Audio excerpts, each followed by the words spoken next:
Abrir la Biblia en Lucas capítulo 10.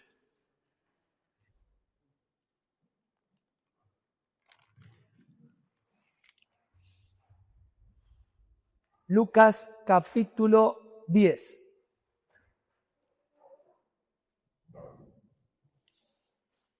Vamos a leer, como lo dice la plaquita, a partir del versículo 17. El arma espiritual que voy a compartir en esta mañana, en este domingo, es tan importante y es tristísimo no verla en muchos cristianos. Es un arma espiritual que no estamos acostumbrados a desarrollar y es tan indispensable. Jesús oró por esto, para que el gozo sea cumplido. Acompáñeme. Volvieron los 70 con gozo. ¿Cómo volvieron los 70? Con gozo. Decir al que tenés al lado tuyo, cambia esa cara de caracúlico, te quiero ver con gozo. Caracúlico, miren el término más antiguo, es de un programa de tele que andaba por ahí, no me acuerdo quién, pero uno raro, que hablaba raro. Bueno, seguimos leyendo. Señor, aún los demonios se nos sujetan en tu nombre. Y les dijo, yo veía a Satanás caer del cielo como un rayo. He aquí, os doy potestad de hollar serpientes y escorpiones y sobre toda fuerza del enemigo, y nada os dañará. Pero no os regocijéis de que los espíritus se os sujetan, sino regocijaos de que vuestros nombres están escritos en los cielos. En aquella misma hora, Jesús se regocijó en el Espíritu y dijo, yo te alabo, oh Padre, Señor del cielo y de la tierra, porque escondiste estas cosas de los sabios y entendidos y las has revelado a los niños. Sí, Padre, porque así te agradó. Todas las cosas me fueron entregadas por mi Padre, y nadie conoce quién es el Hijo, sino el Padre, ni quién es el Padre, sino el Hijo, y aquel a quien el Hijo lo quiera revelar. Y volviéndose a los discípulos, les dijo aparte, bienaventurados los ojos que ven lo que vosotros veis, porque os digo que muchos profetas y reyes desearon ver lo que vosotros veis y no lo vieron, y oír lo que oís y no lo oyeron. Papá, que en los minutos que siguen sea tu Espíritu Santo trayendo a nuestro espíritu la revelación, la sabiduría, pero también el gozo. Que se produzca en nosotros como aquellos que iban camino a Maús y te escuchaban hablar de cómo los profetas, cómo los antiguos confirmaban al Mesías, al Rey, al Supremo, al Salvador. Que se produzca en nosotros ese ardor de gozo, esa bienaventuranza. Si hay algún corazón que ha estado últimamente afligido, cabizbajo, que en esta mañana, por el poder de tu Espíritu, el poder de tu palabra, cambie su estado de ánimo, cambie su interior, y el poder de tu Espíritu Santo transforme y bendiga su vida. Oramos en el precioso nombre de Jesús. Amén. Tome su asiento, por favor. Saludamos también a los amigos que siguen nuestro canal de YouTube, Familia de Fe. Es una alegría que estén con nosotros y también saludamos a todos los que están viendo nuestro programa de televisión Reflexiones por TV. Bueno, Vanina, seguime como puedas, que Dios te ayude un poco. Las armas espirituales no nos cambian. Las que venimos viendo no nos cambian. Ellas de por sí no nos cambian. Pero sí nos llevan al único que nos transforma. De las 4 armas espirituales que aparecen en la lista, hoy vamos a ver la del gozo. Hay 24 armas espirituales. Fíjese, un montón. Son mucho más de las que nosotros estamos acostumbrados a usar. Y si en su casa hace el ejercicio y la tarea de buscar en los evangelios cómo Jesús las usó a todas. ¿Por qué en tan poco tiempo Jesús fue tan efectivo de tanta bendición? Porque utilizó las 24 armas espirituales. Hoy nos vamos a parar en el gozo. En Filipenses capítulo 4 nos dice que el gozo se aprende. El apóstol Pablo, en la peor de las prisiones, en la peor de la peor, escribió así: he aprendido a contentarme. Aprendió. El gozo se aprende. Así como se aprende en matemática, geografía, el gozo se aprende. He aprendido.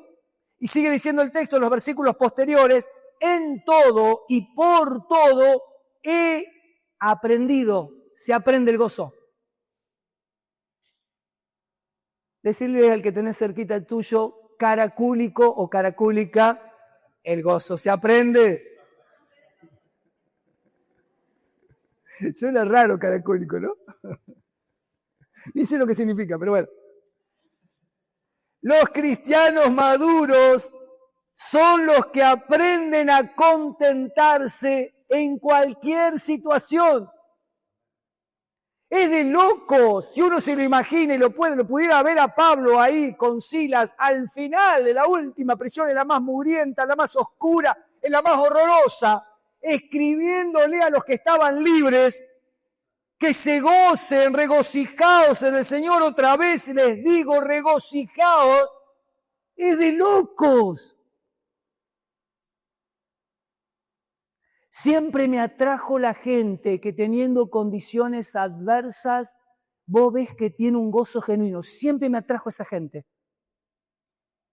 Que aún pasando momentos feos, difíciles, expresaban el gozo. Una de ellas era mi suegra.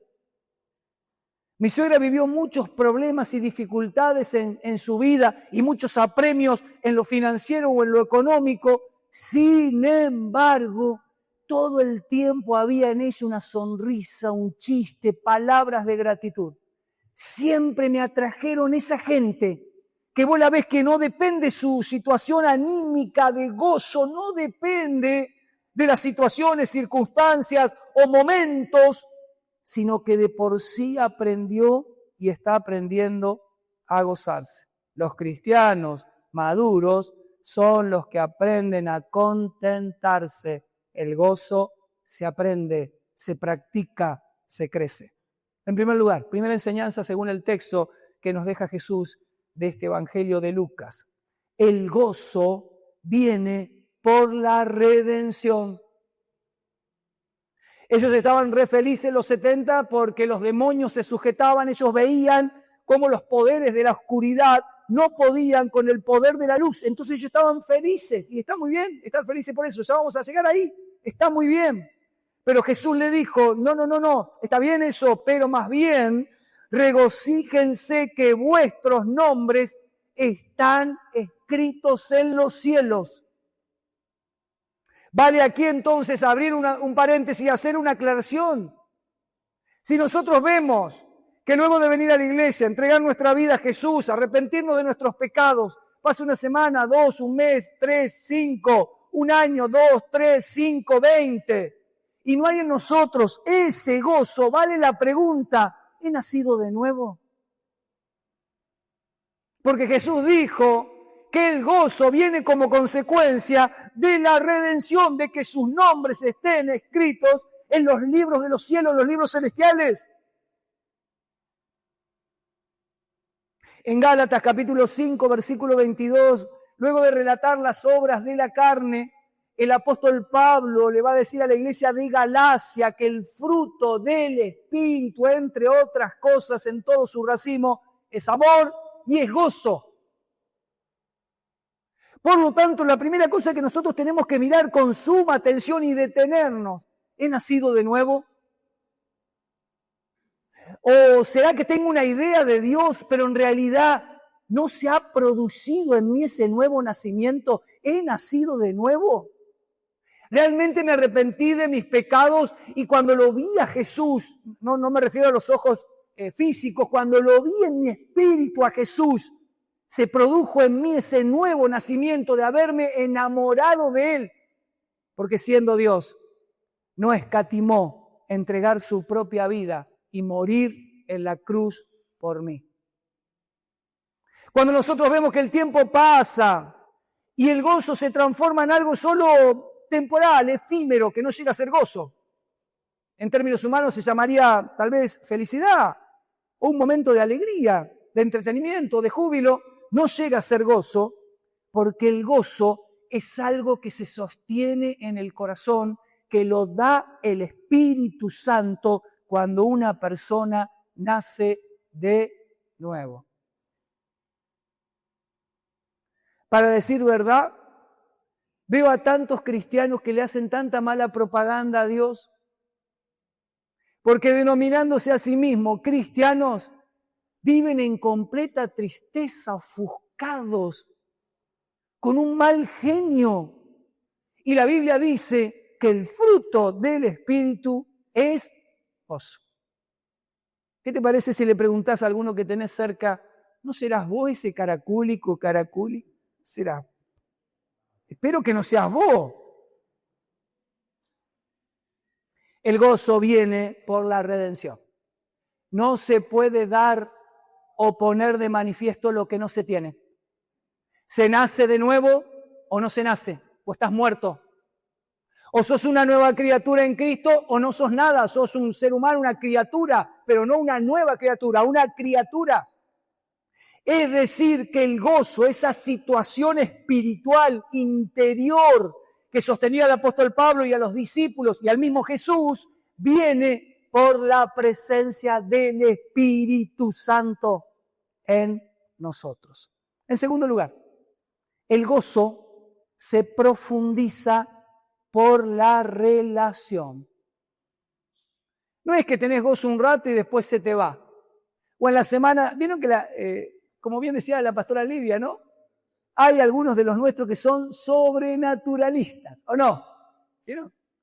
Y entonces la semana sobrenatural estamos que explotamos. Terminó la semana sobrenatural y se nos fue todo. ¿Qué pasó? Duró una semana nada más. Bueno, para que dure un poco más en noviembre, vamos a hacer 23 reuniones consecutivas. Entonces va a durar 23. No. Hay algo que no está funcionando. Si la Biblia dice que el gozo es fruto del Espíritu, en primer lugar, tengo que cerciorarme de haber nacido de nuevo. Y en segundo lugar, tengo que mirar si mi vida está centrada, enfocada, dedicada, consagrada prioritariamente a mi relación con Dios.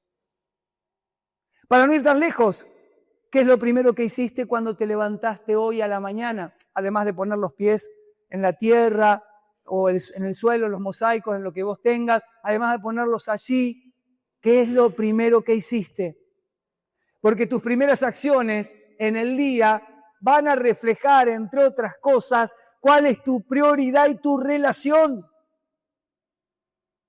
Y si al poner los pies, al despertar, abrir los ojos, poner los pies, dejar la almohada y dejar la sábana, etcétera, pusiste los pies y dijiste, gracias papá, gracias por ser tan bueno conmigo, y comenzaste en forma consciente a vincularte en esa relación, genial. Pero si pasa un día, pasan dos, una semana, un mes, y tan solo te conformás con venir a la celebración y escuchar lo que decimos acá, lo que predicamos acá, obviamente no hay forma de sostener y de profundizar ese gozo, porque el gozo se aprende, se recibe y se aprende, se recibe y se aprende. El gozo se profundiza por la relación, por eso dice el texto, ¿vieron lo que le pasó a Jesús? En aquella misma hora, en ese momento, Jesús se regocijó en el Espíritu. El texto no dice que Jesús se regocijó porque le dieron un trabajo nuevo. El texto tampoco dice que Jesús se regocijó porque recibió un milagro, una sanidad. No, el texto dice que Él se regocijó en el Espíritu. Es decir, que el gozo se profundiza en la relación. Y el mismo texto lo explica, cómo se profundiza en la relación. Fíjate lo que dice. Yo te alabo. Jesús comienza a levantar en forma exultante, con alegría, con gozo. Yo te alabo, Padre, Señor del cielo y de la tierra. Me hizo acordar tanto a la canción de Irina. Creador, Dios del cielo y del mar. Señor del cielo y de la tierra. Porque escondiste estas cosas de los sabios. Es decir, que el gozo de Jesús que comienza a experimentar es notorio, por algo Lucas lo dejó escrito. Lucas se dio cuenta que Jesús tenía gozo. Decirle al que, hoy estoy muy cargoso con decirle que tiene cerca tuyo, discúlpeme, ya se me va a pasar, el próximo domingo se me pasa. Decirle al que tiene cerca tuyo, caracúlico, que te pase a vos lo de Jesús.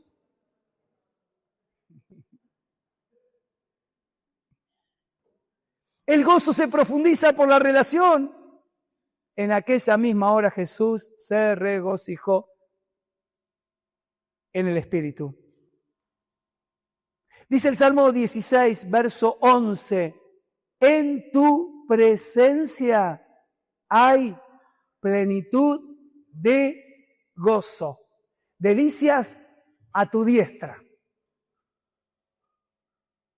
La mayoría de nosotros estamos acostumbrados a supeditar, a atar nuestro estado de ánimo y nuestro gozo a lo que nos sucede o nos deja de suceder. La mayoría de nosotros. O a personas. La otra vez me senté con una persona y le decía, mirá, vos pensaste que alguien te podía dar y esa persona no te podía dar. Y no te va a dar nunca. No te va a dar lo que vos necesitas, no te va a dar. ¿Qué necesitas?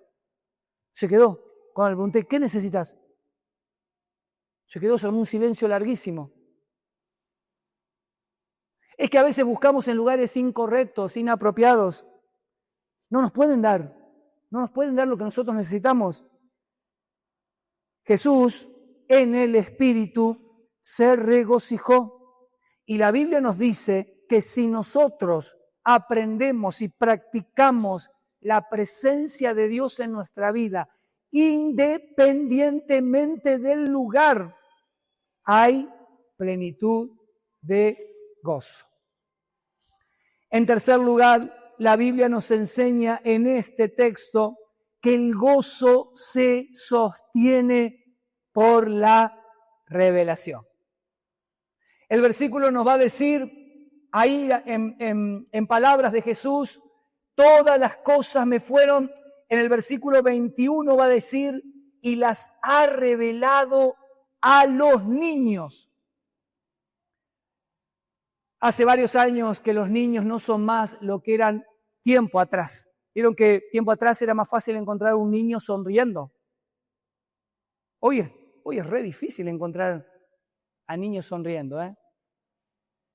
De hecho, hablábamos con algunas personas que obviamente no tienen idea. La otra vez hubo una situación de crisis en uno de los niños en el hogar y personas que estaban afuera y dicen, ¿qué le están haciendo a los chicos? Entonces, con muy buen tino, le hicieron pasar a las personas que estaban afuera. Vengan, pasen. Y miren, vean ustedes de primera mano lo que está pasando.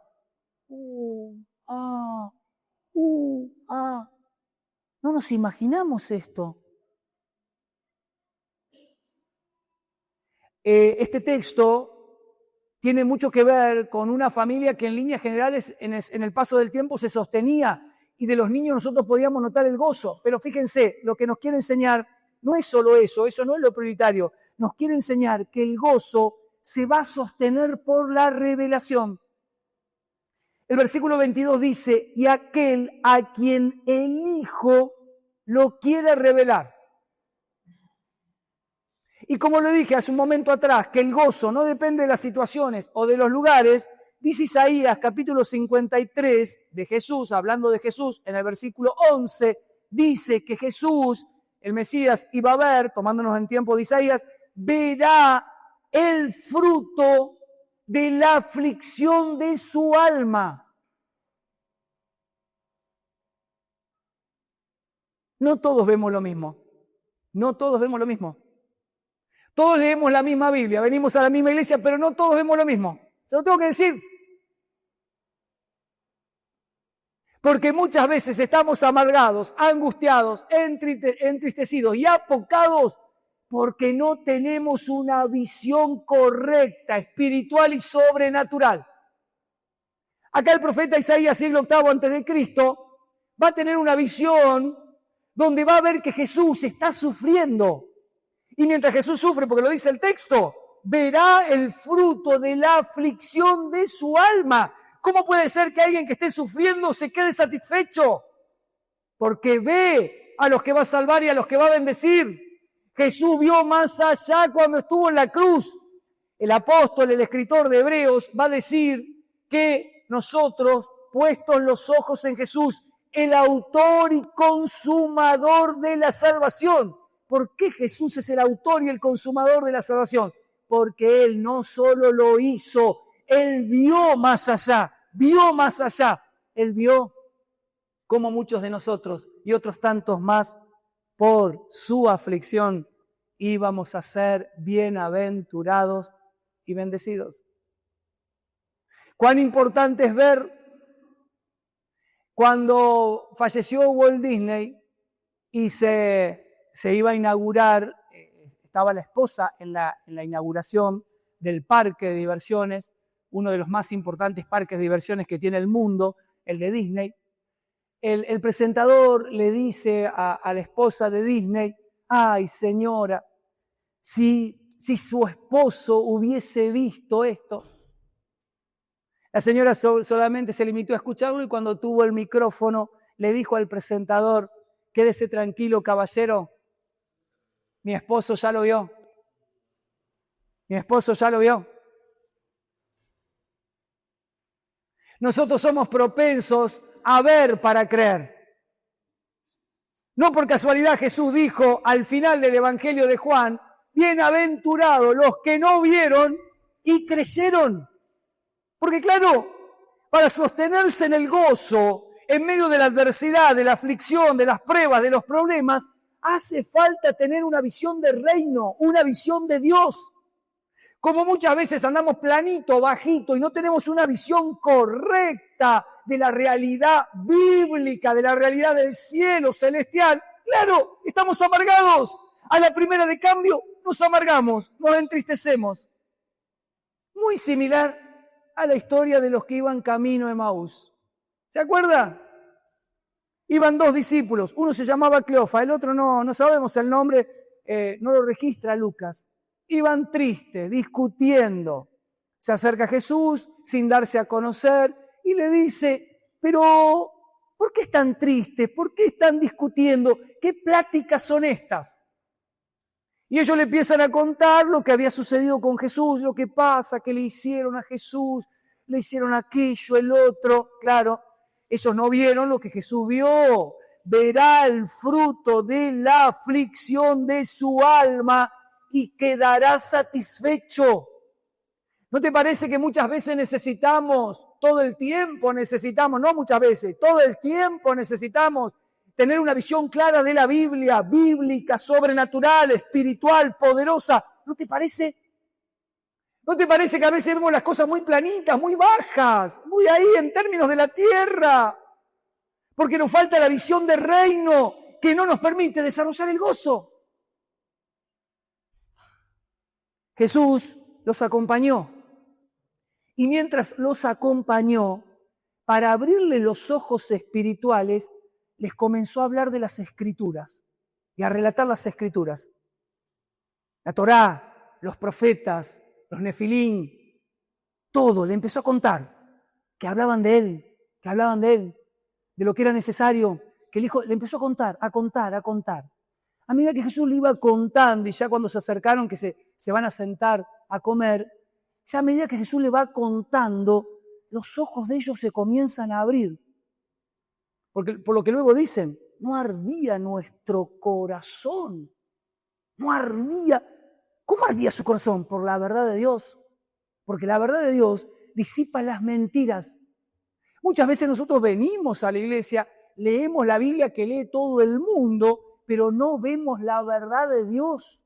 Todavía nos opaca, nos empañan las mentiras, las realidades que a nosotros nos parecen que es la verdad, pero que sin embargo la verdad no se mide en términos de los sentidos humanos, La verdad se mide en términos de los sentidos, criterios sobrenaturales, bíblicos y espirituales. Jesús le iba hablando y ellos ardía el corazón. Y al rato que Jesús les sembró, al rato cuando se sientan ahí, parte el pan, se dan cuenta, es Jesús. Se abren sus ojos, comienzan a ver que es Jesús. Y obviamente no se quedaron en Emaús. Porque cuando uno ve, no se queda en el mismo lugar. ¿A qué fueron a Emaús? Si al ratito van a pegar la vuelta, vuelven a Jerusalén. La orden de Jesús había sido esta: quédense en Jerusalén hasta que reciban el Espíritu Santo. Va a bajar, yo me voy, pero vendrá otro, el Consolador. Ustedes no lo van a ver, pero quédense ahí, confíen lo que les digo, ya lo van a ver, tienen que verlo. Es decir, como Disney, hay que verlo antes, para esperarlo, para creerlo. Quédense. No, se fueron a Emaús. ¿A qué fueron a Emaús? Vaya Dios a saberlo. ¿A qué fueron?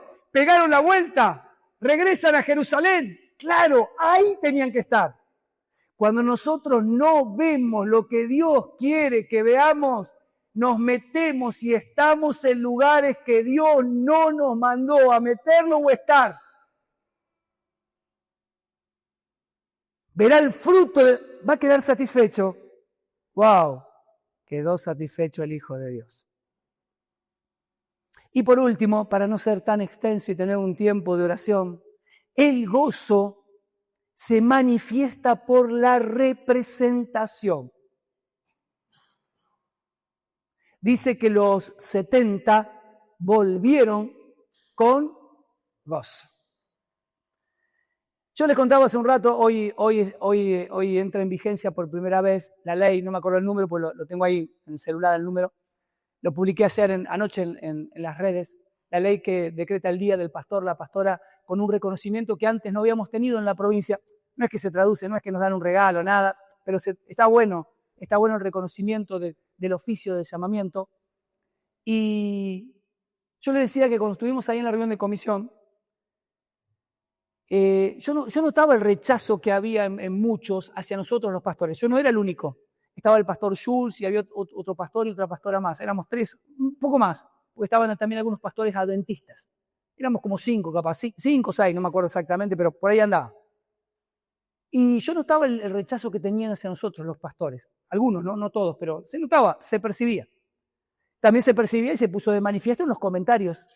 Porque tanta cuestión, ¿no? Tanta cosa. Pero ¿por qué? Y papá. Tanta vuelta, ¿no? Cuando todo lo demás, cualquier otro día, así que hay un montón de leyes en ese sentido, salían como por un tubo. Pero te puedo asegurar que yo sentí en ese momento, como tantas otras veces, sentí gozo. Porque cuando pasan esas cosas, vos te das cuenta a quién representás. ¿Y por qué molesta tanto a quién representamos? Los 70 se confrontaron con los bicharracos. Los bicharracos no pudieron contra ellos. Ellos volvieron con gozo. Y Jesús no les niega el gozo, sino que les da una razón aún más, una razón mayor, que sus nombres están escritos en el libro de la vida, pero no les niega. Está muy bueno sentir gozo de representar a quien representamos. ¿Y sabés cómo viene esto? Por múltiples razones y múltiples motivos. En primer lugar, hoy vas a comerte un asado o lo que sea, te vas a juntar con tus seres queridos y ahí vas a tener la oportunidad a quién representás. Si hay alguno de ellos que todavía no conocen a Jesús, no lo honra. Otra vez me decía una joven, pastor, en mi casa se burlan de mí, no entienden nada, me hacen la guerra, se piensan, sí, le digo, pasa siempre eso, se piensan que es River Boca, que vos antes que era de tal religión, al pasarte a esta, antes era de Boca, ahora te hiciste de River, o al inverso, como quieran ponerle, y piensan que es en esos términos. No te preocupes, estás en el buen camino. Pero te voy a decir 2 o 3 cosas. La primera, no discutas, no sirve, no discutas. Te hacen un chiste, se burlan, reíte con ellos. La segunda, orá por ellos y seguí sembrándole el evangelio. Seguí sembrándole el evangelio. ¿Por qué? Porque nosotros representamos a Jesucristo. Representamos al reino de los cielos, representamos a Jesús. ¿Qué significa que el gozo se manifiesta por la representación? Significa que cada vez que te toque poner de manifiesto a Jesús en la escuela, en el trabajo, en la universidad, en el taller, vos y yo tenemos el privilegio de representar nada más y nada menos que al más grande de todos, a Jesucristo, el Rey eterno, el Padre de gloria, el Príncipe de paz, el que pronto viene a buscar a su amada. Gloria a Dios, aplaudimos a nuestro Rey. Volvieron los 70 con gozo. El apóstol Pablo va a decir en Romanos capítulo 14, versículo 17, porque el reino de Dios no es comida. No estoy tan de acuerdo con Pablo, porque si hay un asadito también podría ser, ¿no? Pero bueno, vamos otra vez. Porque el reino de Dios no es comida, ni bebida. Fíjense qué importante es esto. La iglesia es el reino de Dios, no completamente, pero la iglesia de alguna forma tiene la dinámica de hacer mover el reino de Dios. Es decir, cuando nosotros oramos acá, predicamos a alguien, oramos, adoramos, hay una dinámica, se conecta el cielo con la tierra. Lo mismo que dijo Jesús, Padre nuestro que estás en los cielos, santificado sea tu nombre. Venga a nosotros tu reino. Es decir, no es completamente el reino de Dios la iglesia, pero sí lo pone de manifiesto y sí trabaja en esa dinámica. Es decir, que si vos en tu trabajo, en tu lugar, en tu casa, el reino de Dios no es comida, pero ¿cómo se manifiesta? A través de sus representantes embajadores. ¿En qué se manifiesta? En justicia, paz y gozo. Te voy a decir algo y espero que te ayude lo que te voy a decir. Si hace varios años que estás caminando con Dios y nunca nadie te preguntó cómo haces para verte tan bien, tan contento, contenta, por favor, cuando llegues a tu casa, volvé a abrir este texto de Lucas, volvé a mirar los puntos centrales, porque seguramente hay cosas que debes aprender y cambiar en tu vida. Porque la Biblia dice, y me acompaña en el fondo, que el reino de Dios, entre otras cosas, es gozo. Te vas a preguntar lo mismo que me pregunto yo, ¿por qué hay tantos cristianos amargados?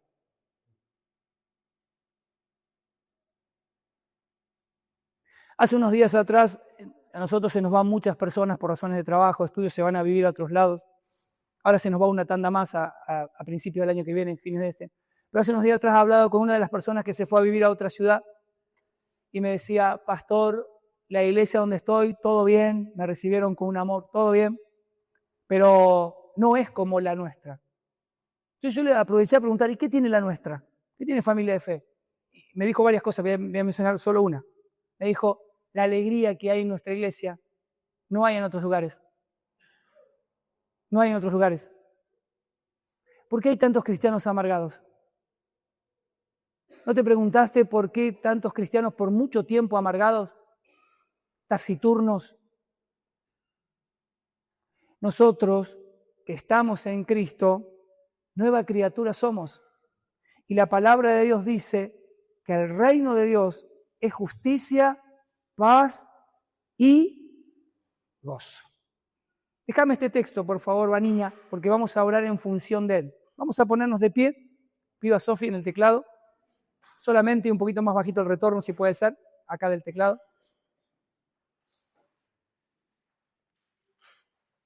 Cerrá tus ojos, amado, amada. Y vamos a tomar un tiempo de oración. Vamos a pedirle a papá, quiero aprender a usar este arma espiritual. Quiero aprender a usar el arma. No viene de por sí, no viene solo. Es dado por el Espíritu, pero también se aprende.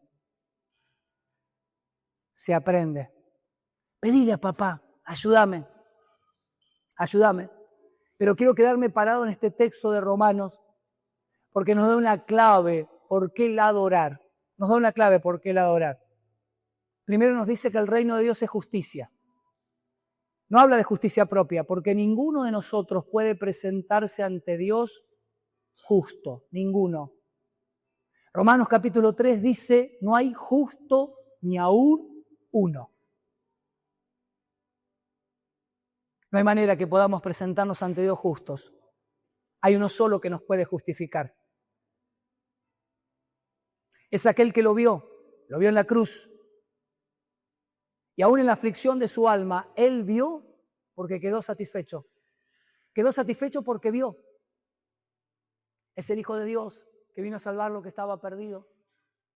Si hay alguien en esta mañana que no tiene seguridad de haber nacido de nuevo, que hay algo ahí en tu interior, en tu corazón, que te dice que necesitas ese encuentro.